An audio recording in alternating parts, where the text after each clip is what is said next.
So we all learn the theory in class, right? But what happens when that theory smacks right into reality? That's what we're digging into today. How a special kind of case study can bridge that gap between the textbook and the messy, complex world of professional accounting. It's all about turning what you know into what you can actually do. Okay, let's just jump right in with the big question. We've all been there, right? You absolutely nail a concept in a chapter. You crush the problems at the end, and you feel like you've got it all figured out. But then, you step into the real world, and suddenly nothing is that black and white. And that question, it's really the core of what this is all about. All right, so first up, let's talk about the challenge itself. What exactly makes the real world so different from our college coursework? Let's break it down. And this slide just lays it out so perfectly, doesn't it? On one hand, you've got your textbook problems. They're neat. They focus on one topic, they give you every single piece of data you need, and there's always that one right answer at the back of the book. But the real world? Man, it is messy. You're dealing with a dozen issues that are all tangled together. The information you have is fuzzy, maybe even incomplete, and a single right answer? Forget about it. You've got to balance the needs of so many different people.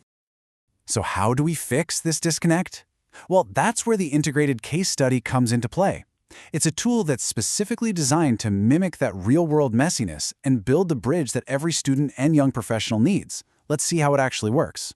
The magic is all in that definition right there. This isn't just another homework problem, it's a realistic scenario. It's not about one subject, it's about forcing you to pull knowledge from all over the place, from auditing, from tax, from finance, and apply it all to one big, hairy problem. That word integration, that's the whole key. But what does that really mean you have to do? Well, think about it. You start by just trying to untangle this big knot. You have to identify how an ethical issue might also be a huge financial risk. Then you have to put on different hats. How does the auditor see this? What about the CEO, the board? From there, you pull together different ideas and frameworks into one solid analysis, and it all leads to a single, holistic solution, not a bunch of separate answers. In this chart, it shows you exactly what we mean by integrated.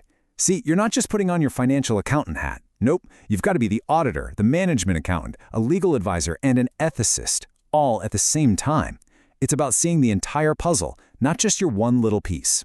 That's the difference between being a number cruncher and a true strategic advisor. Okay, so that's the theory. But let's make this real. Let's connect the dots with an actual business example so you can see how this all clicks together in practice. So let's say a company decides to get a little creative with how it records its revenue. At first glance, you might think, okay, this is just a financial accounting thing, right? A simple technical issue. But that is just the tip of the iceberg. This is where it all comes together. See how that one single decision immediately spiderwebs out into completely different kinds of problems? You've got the ethics question. Is management even being honest here? Then jump over to corporate governance. Is the board asleep at the wheel? Are they providing any oversight at all? And finally, check out the risk column. What's the potential fallout? We're talking financial misstatement, maybe even huge regulatory fines. It's all connected. And honestly, this quote from the source material just nails it. The real test isn't about answering 3 separate questions. It's about weaving all those threads together into a single, comprehensive analysis that shows you get the big picture. You understand how all these pieces influence each other. That's the real skill. So, what's the end game here? Why go through all this trouble?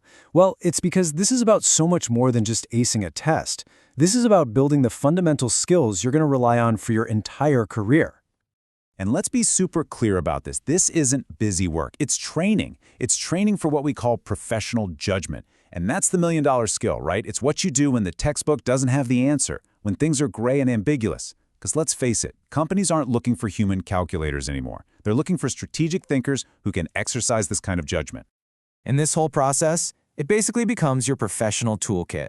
You learn to systematically approach any complex problem. You start at step 1, looking through an ethical lens. Then you move to step 2, evaluating the governance structure. From there, you assess the risks, you figure out what to do about it, and finally, step 5, you communicate that integrated solution. This isn't just a checklist. These are the moves a seasoned pro makes every single day.